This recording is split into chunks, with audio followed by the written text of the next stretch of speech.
This is Life Transformation Radio. Prepare to engage. Seatbelt activated. Download initiated. Your quantum journey of transformation begins in 3, 2, 1.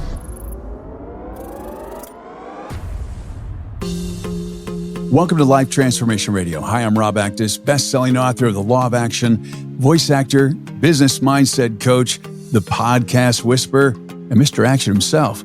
Here at Life Transformation Radio, we are committed to share more about real life, love, the power of positivity, romance, and of course, laughter. We care about helping others find their internal drive and purpose. We celebrate life's challenges and overcoming them. On the show, my guests are amazing people who are forces for good in the world around them and live a life of transformation. My guest today, she does just that. Today in this episode, Eve Garifo-Morelli and I discuss how the things we go through are necessary for us to evolve. She's a 45-year-old woman with a New Yorker accent, and she's been on a spiritual journey consciously since the age of 16. She says love is her religion and realizing she is a child of God, as well as someone that is always evolving to be better herself. Eve, welcome to Life Transformation Radio. Hi, thanks for having me. Absolutely. So you do a bunch of stuff, but I got to say, we got to start things off with the one that I was most curious about. It's called toe reading.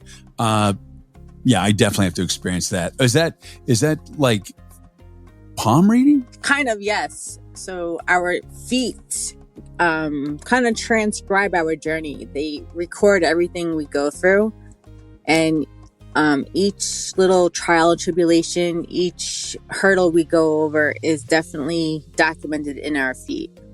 So each toe represents something different. Each bump, each deep line, all has something to say. Wow, that's amazing. So one of the things that we want to talk about today is how you go through life and you have challenges and trials and tribulations, and you say that they're necessary for us to evolve. Is that where your transformation of your life came through, was your trials and tribulations? Yes, I agree with that statement. You know, I was 16 when I consciously started this journey, and it was because I had like no self-worth. I was really I gave a lot of pushback towards authority.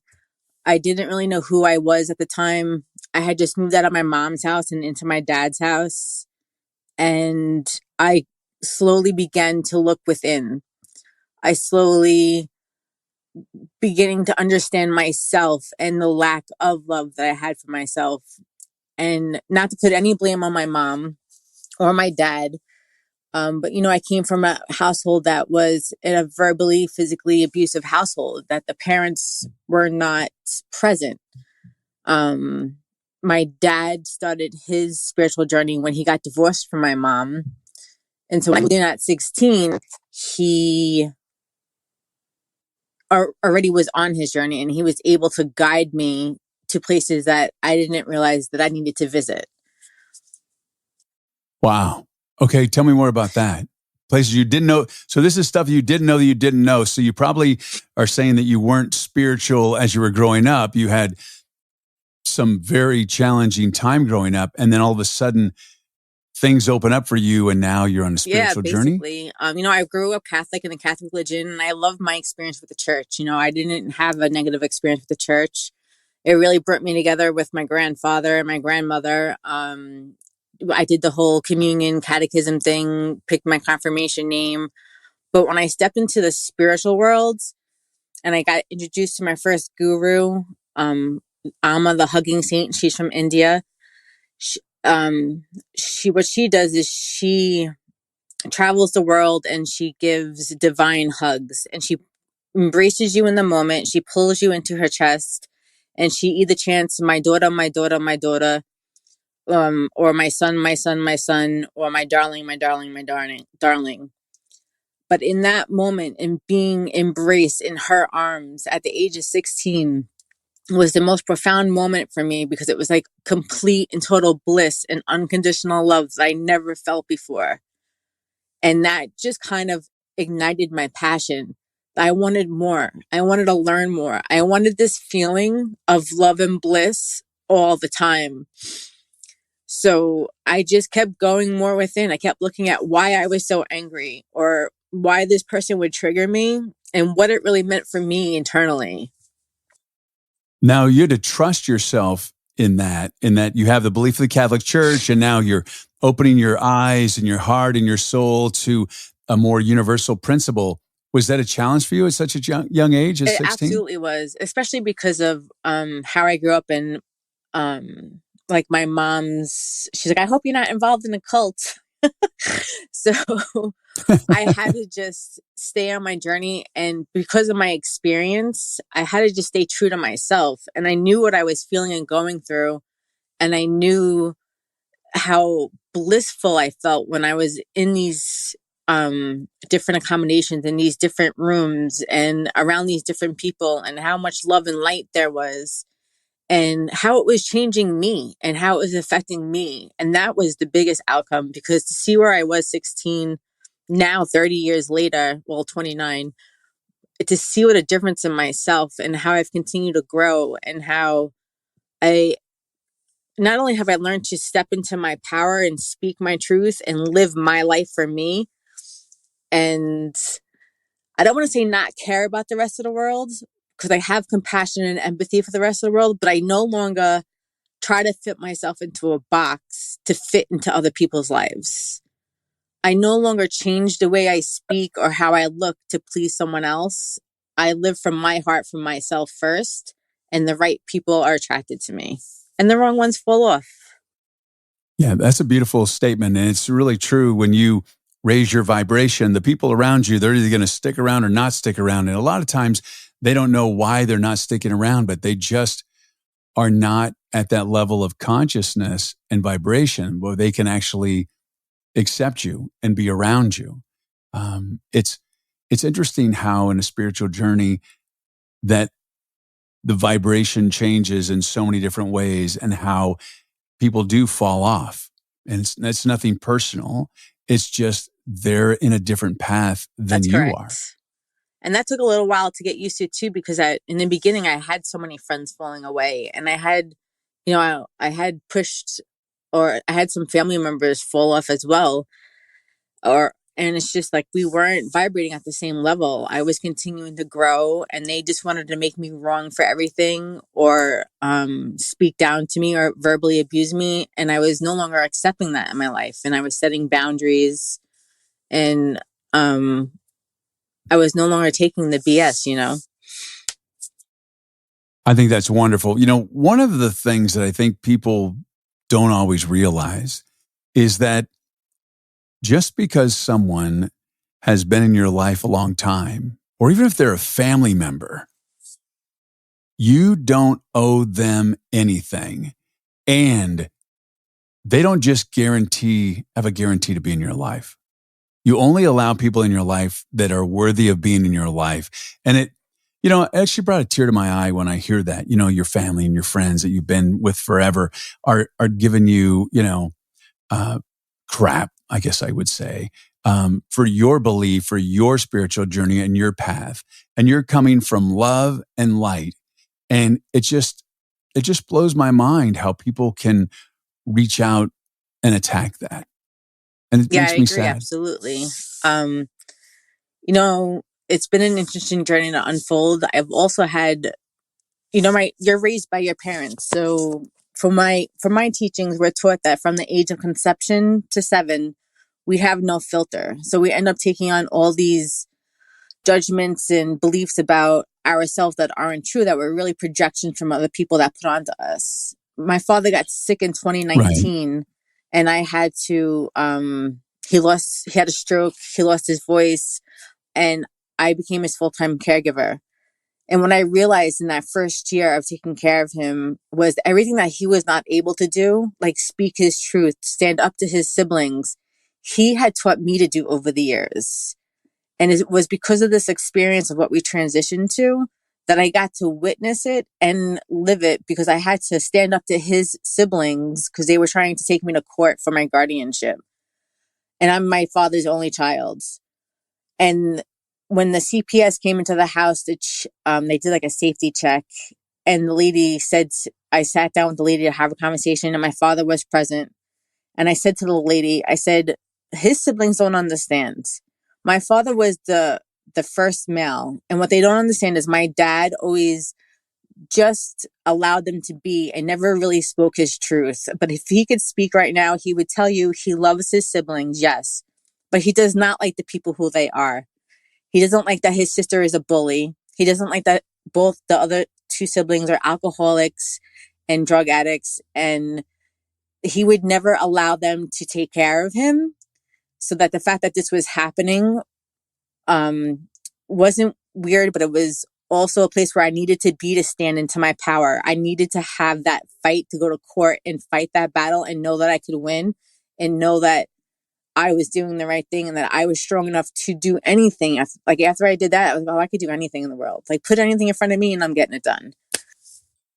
That is truly inspiring story that you did that for him. And wow, that's some serious boundary that you're holding to like go up against siblings, because it's almost ego based. No, I want to take care of him. No, I want to take care of him. And they don't want to take care of him. They want the admiration and the applause and the cheering of like, oh my God, you're such a good person. You're taking care of your brother.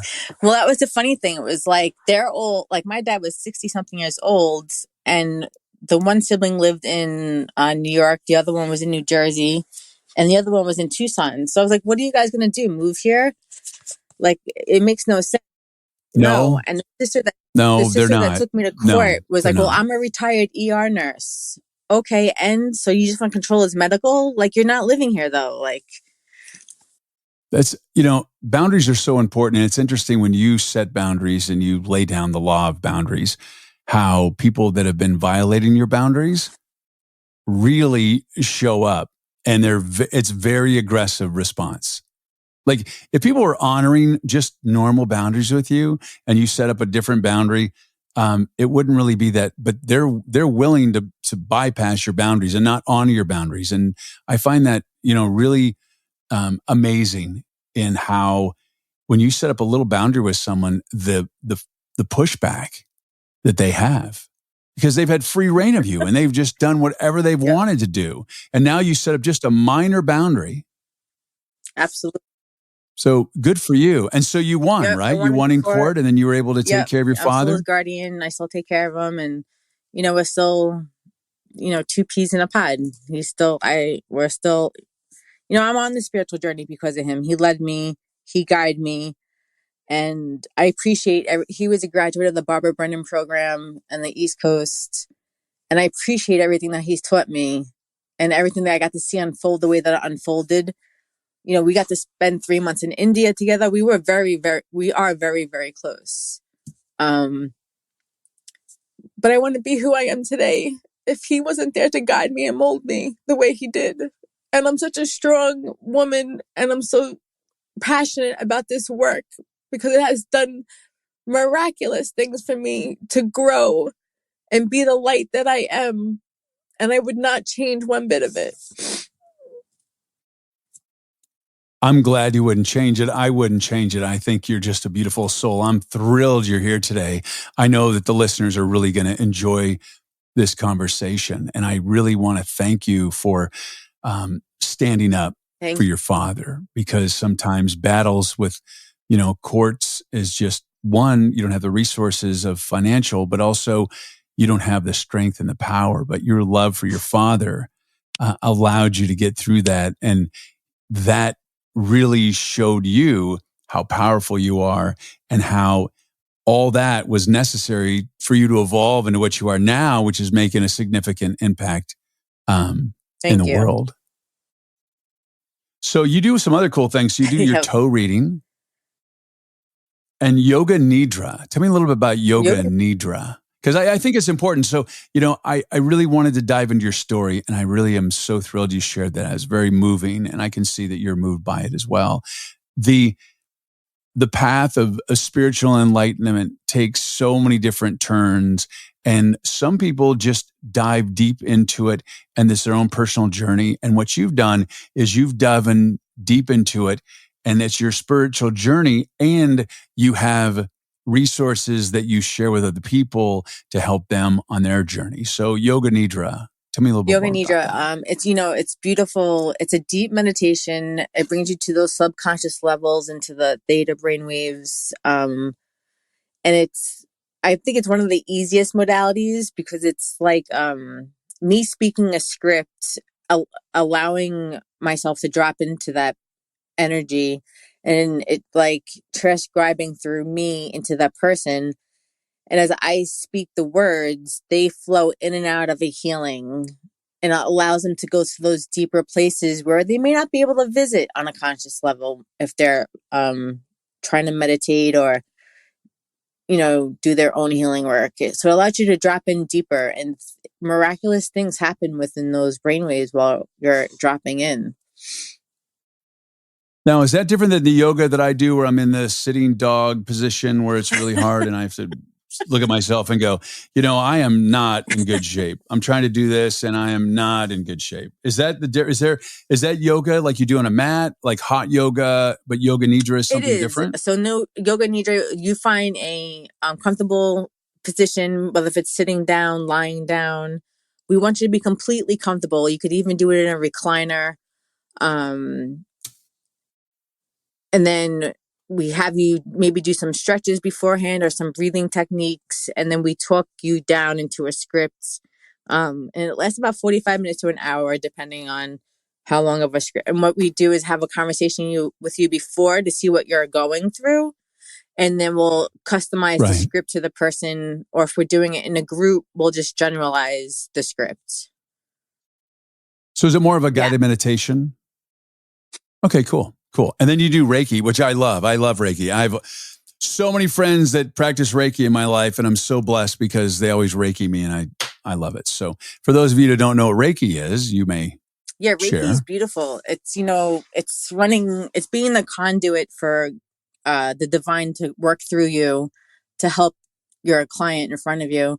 And you're basically starting at the crown, and you work yourself down through each chakra and then back up. And it's about clearing out any blockages, letting those chakras open and flow, setting an intention beforehand. It's a beautiful thing. Eve, I want to say thank you so much for being here. If you want to reach Eve, you can reach her at healthyselfeve.com. Thank you for being so vulnerable and willing to go deep and share that beautiful story with your father and yourself, and how you accomplished that. And thank you for being who you are in this world, in this universe, and for being just a catalyst for transformation. Thank you. If you haven't looked into family constellation work, I suggest that. It's a beautiful piece as well. It's another modality where you're healing those ancestral trauma that's passed down from generation to generation. It's been a beautiful unraveling for me. I've been going to Jamie and Peter Force on the East Coast in Massachusetts to be trained. It's absolutely to see the movement and to see what can unfold, and to see the family ties changing and family coming closer together because these younger generations are willing to do the healing and step up. It's been beautiful. Love it. Love all the transformational tools that are available to us in this incredible universe that we have. Thank you so much for your support and taking time out of your busy and precious day to listen to Life Transformation Radio. I so appreciate it. Thank you for allowing me, along my very special guests, to touch your heart, move your soul, and inspire you to live a life of transformation. I'm Rob Actis. Until next time. This is Life Transformation Radio. Download complete.